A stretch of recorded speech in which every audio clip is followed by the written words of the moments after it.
First ever factory outlet Mukunda jewellery అన్ని బ్రాంచ్లలో Christmas and new year సందర్భంగా ఎన్నో ఆఫర్లు. త్వరలో జూబ్లీ హిల్స్ బ్రాంచ్ ప్రారంభం. తెలంగాణ ప్రభుత్వం త్వరలో పెన్షన్దారులకు షాక్ ఇవ్వనుంది. తెలంగాణ రాష్ట్రంలో చాలా కాలంగా సామాజిక భద్రత పెన్షన్లలో అక్రమాలు కొనసాగుతున్న క్రమంలో రేవంత్ ప్రభుత్వం ఫోరెన్సిక్ ఆడిట్ను చేపట్టింది. ప్రస్తుతం 4 జిల్లాల్లో చేపట్టిన పైలట్ ప్రాజెక్టులో షాకింగ్ విషయాలు వెలుగులోకి రావడంతో రాష్ట్ర వ్యాప్తంగా అనర్హుల ఏరివేతకు నిర్ణయం తీసుకుంది. 4 జిల్లాల్లో దాదాపు 20,000 మంది పెన్షనర్ల వివరాలను ఫోరెన్సిక్స్ ఆడిట్లో భాగంగా పరిశీలించగా వీరిలో 10% అంటే దాదాపు 2,000 మంది అనర్హులుగా లెక్క తేలింది. అనర్హులలో చనిపోయిన వారి పేరుతో పెన్షన్లు పొందుతున్న వారు, 50 ఏళ్లు నిండకుండానే వృద్ధాప్య పెన్షన్లు తీసుకుంటున్న వారు ఉన్నారు.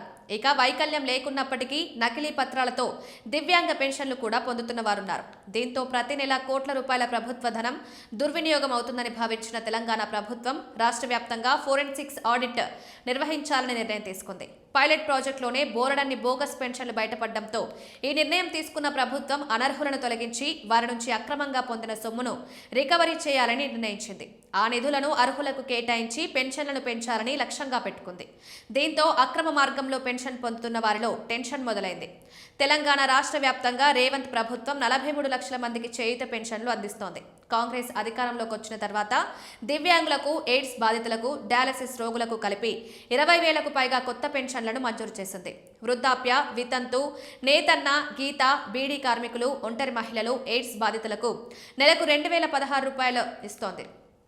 దివ్యాంగులకు నెలకు 4,016 రూపాయలు, దీర్ఘకాలిక డయాలసిస్ బాధితులకు 5,000 రూపాయల నుండి 10,000 రూపాయల వరకు పెన్షన్లు అందిస్తున్నారు. అయితే కాంగ్రెస్ హామీ ఇచ్చిన మేరకు సాధారణ పెన్షన్లను 4,000 రూపాయలకు, దివ్యాంగుల పెన్షన్లను 6,000 రూపాయలకు పెంచవలసి ఉంది. ఈ పెంపుకు ముందు బోగస్ పెన్షన్లను ఏరివేసి వారి నుంచి ఆ డబ్బును తిరిగి రికవరీ చేసి ఆ పైన పెన్షన్ల పెంపు చేపట్టాలని తెలంగాణ ప్రభుత్వం నిర్ణయించింది. దీంతో ఫోరెన్సిక్స్ ఆడిట్ పైన రాష్ట్ర వ్యాప్తంగా అందరిలో ఉత్కంఠ చోటు చేసుకుంది.